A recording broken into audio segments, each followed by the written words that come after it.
Assalamualaikum warahmatullahi wabarakatuh.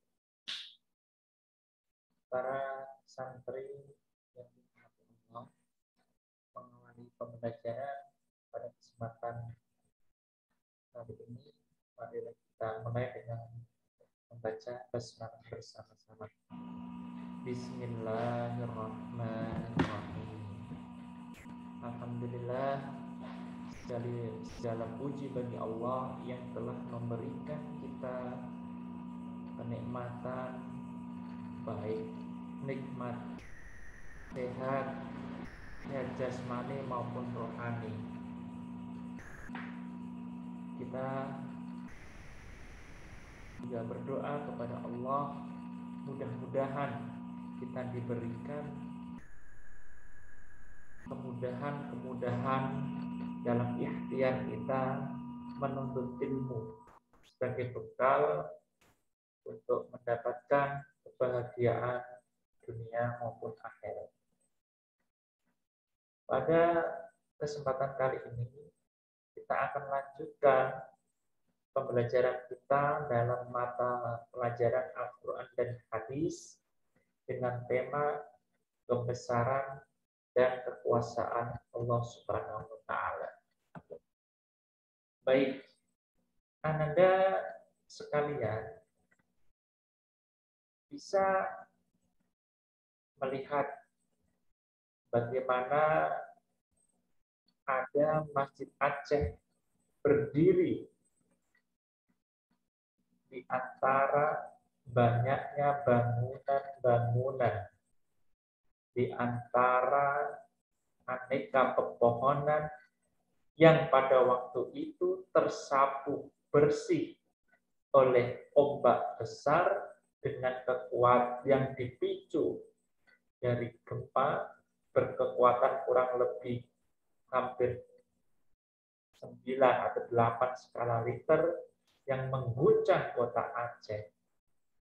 Badai besar itu dinamakan tsunami. Bahkan itu terjadi bukan hanya di Indonesia dalam waktu yang bersamaan, terjadi pula di Jepang dan beberapa wilayah Asia lainnya. Namun kita lihat di sini, masjid masih dalam keadaan berdiri.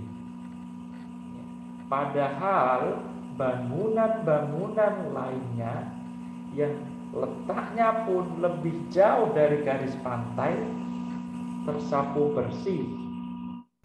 Bahkan kalau kita melihat yang sekarang menjadi museum-museum itu, kapal-kapal besar yang ada di lautan pun terseret jauh sampai ke daratan. Tapi sekali lagi di sini masjid masih berdiri, tidak rasional. Sekali lagi, maka ini adalah menunjukkan bukti kebesaran daripada Allah Subhanahu wa Ta'ala. Nah, kemudian juga di dalam Al-Quran kita banyak membaca ya, atau sering kita dengarkan sejarah Nabi Musa, yang mana beliau atas izin Allah mampu membelah lautan untuk menyelamatkan diri dari kejaran Fir'aun. Ya, secara rasional gimana itu? Apa bisa itu? Ya, walaupun belakangan secara sains sudah diteliti ya, kekuatan anginnya dan lain sebagainya, tapi ini kan peristiwa yang tidak biasa. Bayangkan laut bisa terbelah, kemudian secara sekejap juga bisa menutup, kemudian Fir'aun tenggelam di dalamnya. Itu adalah dua peristiwa yang baik terjadi pada kehidupan milenial atau era-era baru ini, ataupun sejarah yang telah dituliskan di dalam Al-Quran. Lantas, mari coba kita lihat di dalam diri kita. Ada banyak sekali organ-organ, ada banyak sekali zat-zat yang menyusun bersatu padu membentuk tubuh kita. Dari rambut, dari mata, dari kepala, dari otak. Itu kalau dihitung jumlahnya sudah puluhan. Bahkan otak itu ada otak depan, otak tengah, otak belakang. Nanti dibedakan lagi otak kanan, otak kiri, fungsinya juga berbeda-beda. Ya. Ada yang untuk kecerdasan, kreativitas, ada yang untuk mengingat. Belum lagi nanti paru-paru, hati, ginjal, dan lain sebagainya. Dari banyaknya semua yang ada di dalam diri kita itu ternyata bisa berjalan dengan sempurna. Tidak deret-deretan antara satu dengan yang lainnya. Nah, ini tentu ada sesuatu yang mengatur yang demikian itu. Maka tidak lain adalah Allah yang mengatur kesemuanya itu. Nah, kalau tidak percaya, ya silahkan Ananda sekalian ya coba itu tulis nama kalian dengan huruf kapital dengan ada sedikit jarak. Kemudian Ananda sekalian gunting-gunting setiap hurufnya, misalkan Andi berarti ada huruf A, ada N, ada D, ada I. Ya. Kemudian gunting secara tidak beraturan, kemudian susun kembali. Kemudian susun kembali. Kalau pecahan-pecahan tadi itu bisa tersusun dengan rapi tanpa Ananda susun, nah, berarti ya kayaknya sulap anak ya. Tetapi berdasarkan rasional kita, pecahan-pecahan tadi hanya akan bisa tersusun apabila ada yang menyusun. Begitu juga dengan ini tadi, ya, struktur tubuh kita itu. Banyak terdiri dari berbagai macam-macam, tetapi bisa menjadi satu kepaduan itu. Begitu juga dengan keteraturan alam raya ini. Ya. Ada banyak planet. Ada Mars, Jupiter, Saturnus, Neptunus berjalan secara sempurna. Tuh, ini ada yang mengatur. Secara garis besar, Ustadz ingin mengatakan bahwa semua itu sesungguhnya adalah tanda-tanda kekuasaan Allah. Tanda-tanda kekuasaan Allah. Tanda-tanda itu sengaja Allah perlihatkan kepada manusia untuk sekali lagi mempercayai adanya Allah.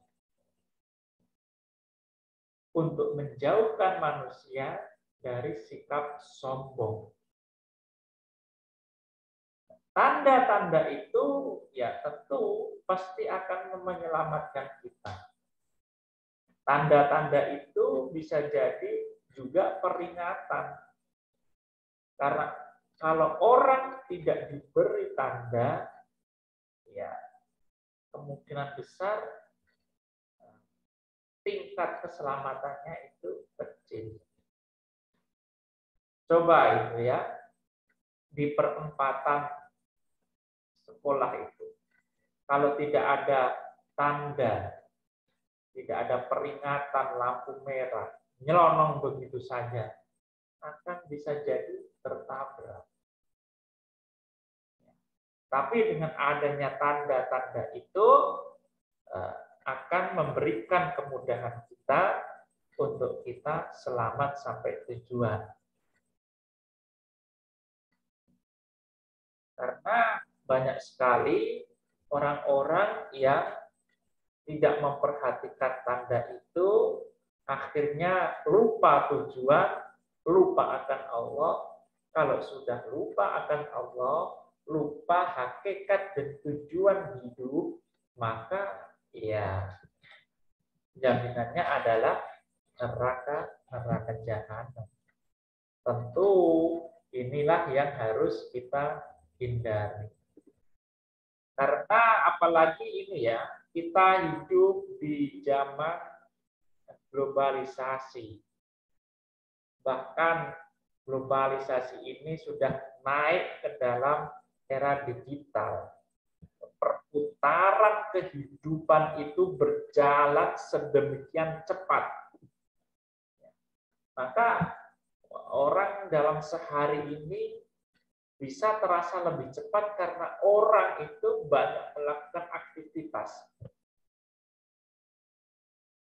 Karena orang kalau tidak melakukan aktivitas, diam saja, itu tidak akan tergilas oleh zaman.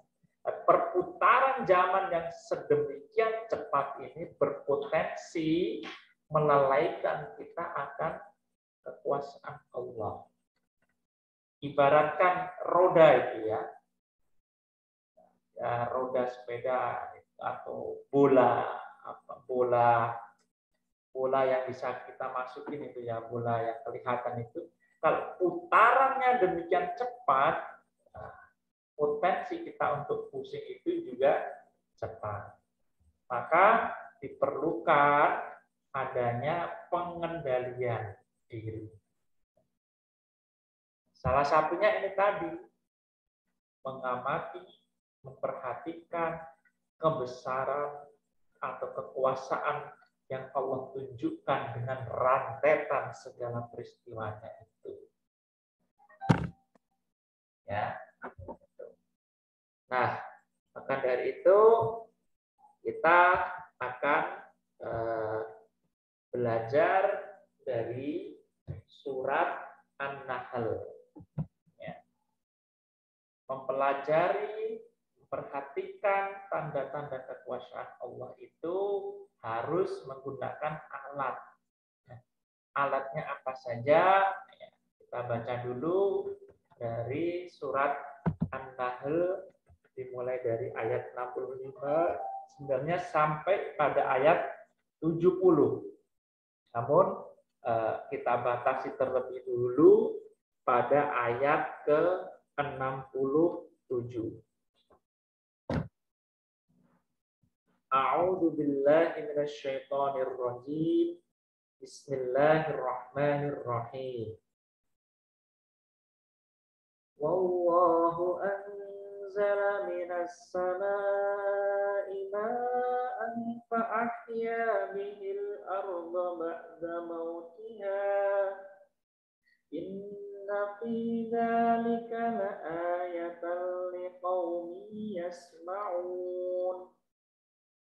Wa inna lakum fil an'ami la'ibrah nusqikum mimma fi butunihi min bayni faratin wa damin labanan khalisan sa'igun lisyaribin wa min tamaratin nakhili wal a'nabi tattakhiduna minhu sakaran wa rizqan hasana inna fi dzalika laayatan liqaumin ya'qilun. Shadaqallahul azim. Yang artinya, dan Allah menurunkan air yang di sini yang dimaksud adalah air hujan, dari langit, dan dengan air itu dihidupkannya bumi yang tadinya sudah mati. Sungguh pada yang demikian itu benar-benar terdapat tanda-tanda kebesaran Allah bagi orang-orang yang mendengarkan. Kemudian dilanjutkan ayat 66, dan sungguh pada hewan ternak itu benar-benar terdapat pelajaran bagi kamu.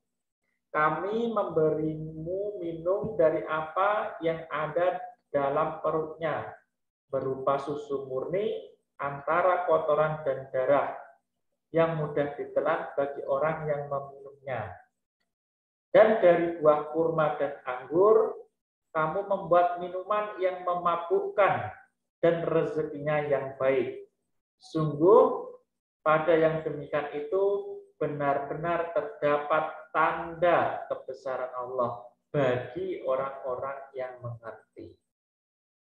Nah, kita coba analisis karakteristik dari 3 ayat ini adalah apa.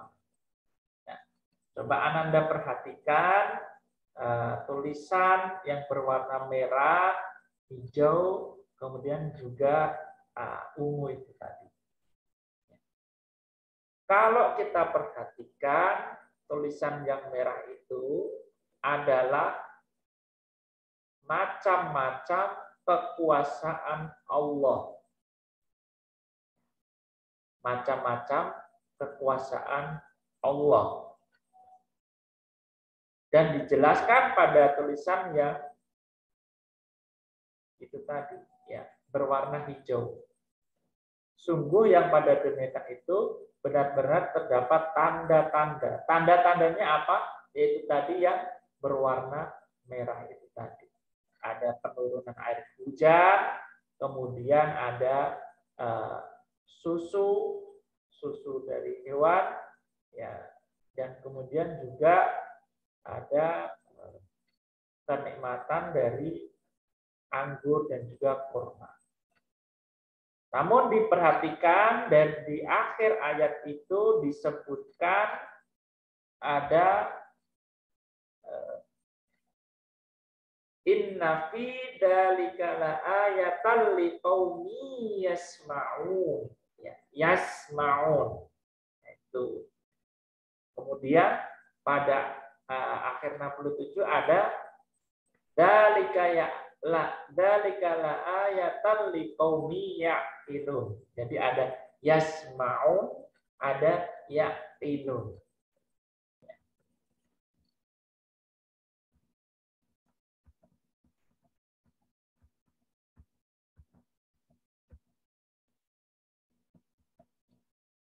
Jadi dari 3 ayat tersebut, ya, terdapat karakteristik umum, yaitu Allah menunjukkan kekuasaannya dengan berbagai macam bukti kepada manusia. Bukti-bukti kekuasaan Allah tersebut hanya bisa dipahami oleh orang yang berpikir, yang mau mendengarkan, dan juga mau memahami. Ya. Maka dengan demikian, kalau orang itu bisa memahami, bisa berpikir tentang kekuasaan Allah, maka idealnya akan bertambah tingkat keimanannya.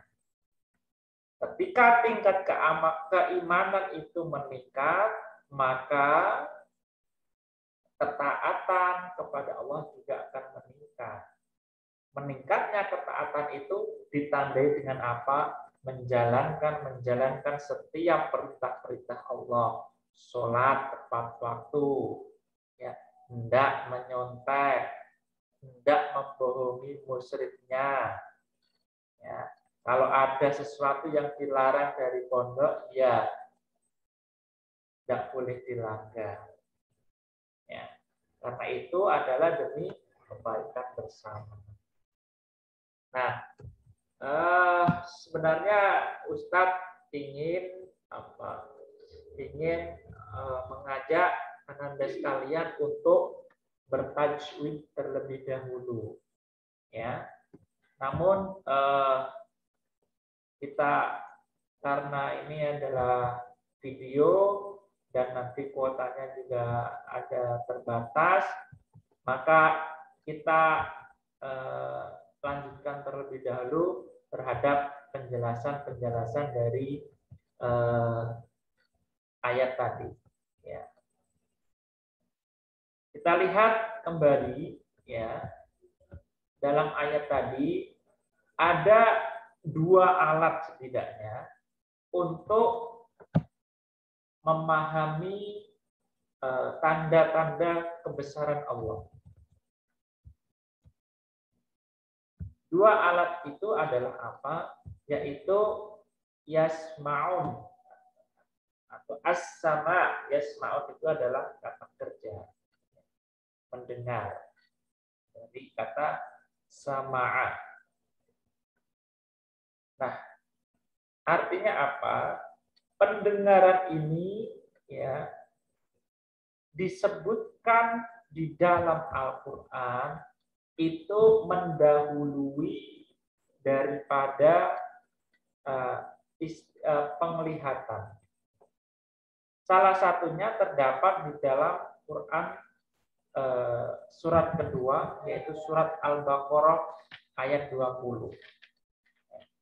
Ada Ananda yang sudah hafal dari surat Al-Baqarah ayat 20?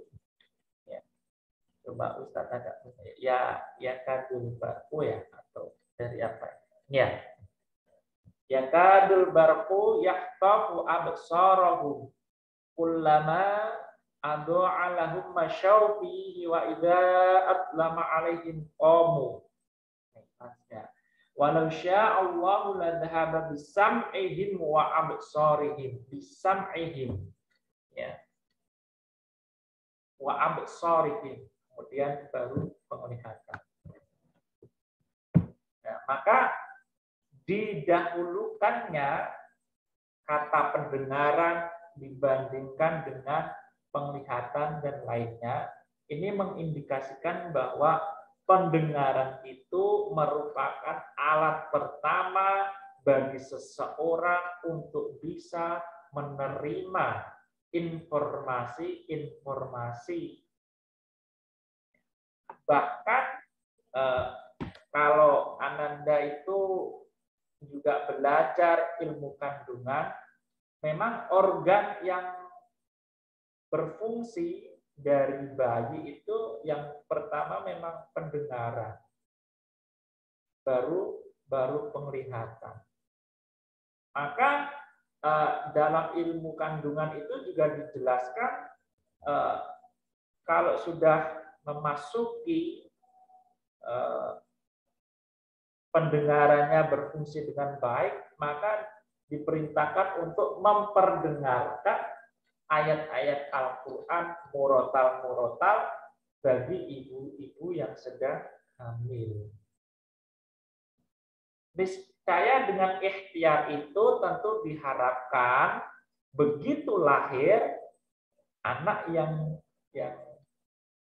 lahir ke dunia itu diharapkan akan mampu dengan mudah membaca Al-Quran. Karena di dalam ingatannya sudah terpatri atau sudah muncul sedikit-sedikit reaksi dari pembacaan Al-Quran itu. Dan ini justru yang dipraktekkan oleh kaum Yahudi. Tapi yang mereka perdengarkan adalah musik-musik. Ya, musik slow, bukan yang musik metal-metal. Ya, musik yang slow. Ya, seperti Kenny G dan lain sebagainya itu.